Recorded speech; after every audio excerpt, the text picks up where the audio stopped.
جمال الوجود بذكر الإله وتصفو الحياة بنور هدى صلی اللہ علیہ وسلم۔ اچھا، یہاں پر ایک اور معنی ہے، ایک اور چیز بھی ہے، وہ بھی سن لیں۔ میں ایک بات کو دو کو چھوڑ رہا ہوں کیونکہ وقت بچ جائے، آخری 10 منٹ۔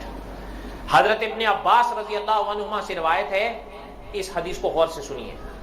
حضرت ابن عباس رضی اللہ عنہما سے روایت ہے کہ حضرت صلی اللہ علیہ وسلم کھڑے ہوئے اور ارشاد فرمایا، اے لوگو، تم روز قیامت اللہ تعالیٰ کے روبرو پیش ہونے کے لیے قبروں سے ننگے پاؤں، بے لباس اور نامختون اٹھو گے۔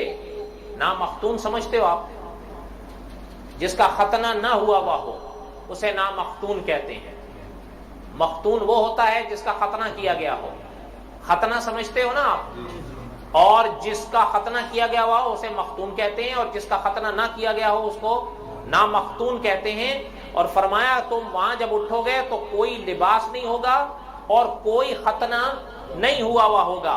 آپ صلی اللہ علیہ وسلم نے یہ آیت تلاوت فرمائی کہ جس طرح سے ہم نے ابتدائی تخلیق کی تھی اسی طرح سے دوبارہ قبروں سے اٹھیں گے۔ یعنی جیسے اس وقت نہ سواری تھی، نہ کپڑے تھے اور نہ ختنہ ہوا تھا، قبروں سے اٹھتے وقت بھی یہی حالت ہوگی۔ پھر مخلوقات میں سے پہلے حضرت ابراہیم علیہ السلام کو پوشاک پہنائی جائے گی، بعد میں سب مسلمانوں کو اور بڑے مرتبے کے مسلمانوں کو سواریاں بھی دی جائیں گی، مگر ختنہ نہیں کیا جائے گا۔ جنت میں مسلمان اسی حالت میں جائیں گے۔ اب اس حدیث شریف پر کئی باتیں کی جا سکتی ہیں، ٹھیک ہے، لیکن میرے حال میں ابھی اس کا یہ موقع نہیں ہے۔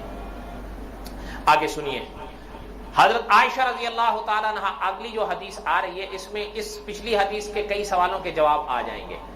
اور ایک اور بہت بڑا سوال اس حدیث میں لوگوں نے اٹھایا ہے کہ پچھلی حدیث میں جہاں ذکر کیا گیا ہے کہ سب سے پہلے ایک لباس حضرت ابراہیم کو پہنایا جائے گا، تو محمد الرسول اللہ صلی اللہ علیہ وسلم، یہ بھی تو سوال ہے نا، اس کا جواب آگے آئے گا انشاءاللہ۔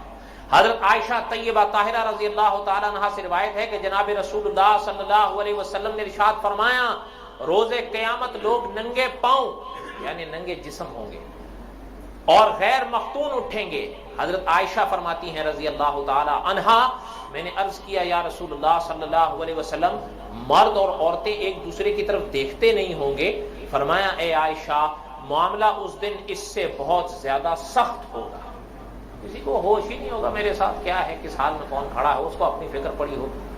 حضرت حسن بن علی رضی اللہ عنہما، حضور کے نواسے، جناب رسول اللہ صلی اللہ علیہ وسلم نے ارشاد فرمایا، لوگوں کو قیامت میں ننگے پاؤں، ننگے بدن اٹھایا جائے گا۔ ایک عورت نے عرض کیا یا رسول اللہ صلی اللہ علیہ وسلم، یہ کیسے ہوگا، ہم میں بعض کو دیکھیں گے نہیں؟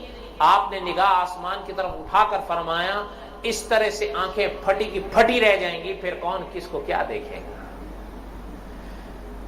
حضرت نے اس حدیث کی شرح میں لکھا ہے کہ حدیث پاک کے متن میں جو لفظ استعمال کیا گیا ہے اس کا معنی یہ ہے کہ ان کا ختنہ ہوا نہیں ہوگا، بلکہ وہ کھال جو ختنے کے وقت کاٹی گئی تھی اس کو واپس لوٹا دیا جائے گا۔ آج وہ کھال کہاں ہے آپ کو پتا ہے؟ جس کا کام ہے وہ لے آئے گا۔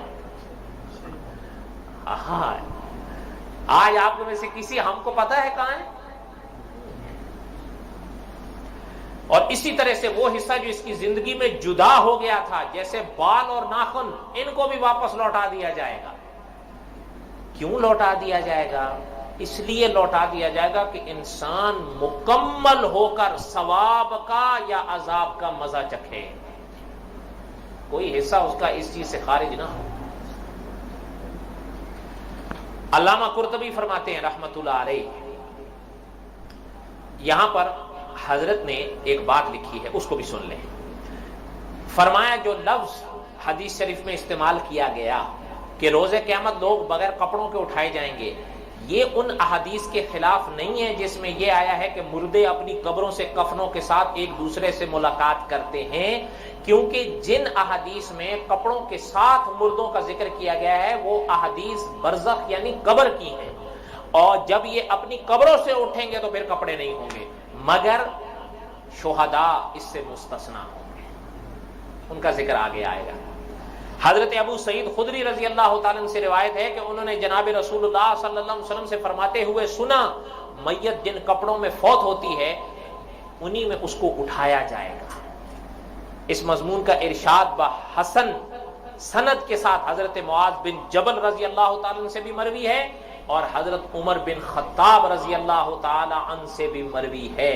اس پر آگے کچھ اور چیزیں بھی آ رہی ہیں لیکن انشاءاللہ اس کو ہم اگلے درس میں رکھیں گے، اور دعا کریں کہ اللہ تعالیٰ ہمارے ہر ٹوٹے پھوٹے عمل کو قبول فرمائیں اور ہمارے گناہوں کو معاف فرمائیں۔